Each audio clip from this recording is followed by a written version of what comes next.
আমি কত কষ্ট কইরা গ্রাম থেকে বাদ তুলে আপনার মসজিদে আমি দিয়ে আসতাম, আর আপনি আমার বাড়ির মাইয়ার সাথে এই কাজটা করতে পারলেন?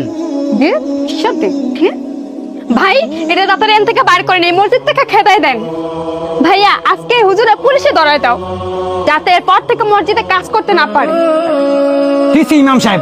ভাই তুই কারণ রিসুসকে পুলিশে ফোন দে তাড়াতাড়ি। আর পুলিশ ডাকতে হবো না, পুলিশ ডাকার আগে আমার বাড়ির সিসি ক্যামেরা একটু দেখে নেন। আর এই সিসি ক্যামেরা ফুটেজ দেখলেই বলতে পারবেন যে হুজুরের চরিত্র কেমন আর আপনার বোনের চরিত্র কেমন। মাদবা সাহেব, আমার বোনের চরিত্র নিয়ে আর একটা বাজে কথা বলবেন না।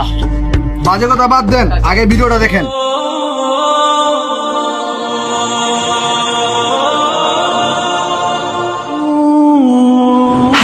এলাকার মানুষ ধরে হাসাই বুঝ জ্বালাইবো কে আসল অপরাধ কে নকল অপরাধ। ছি বোন, একজন মসজিদের ইমামদার একজন ব্যক্তি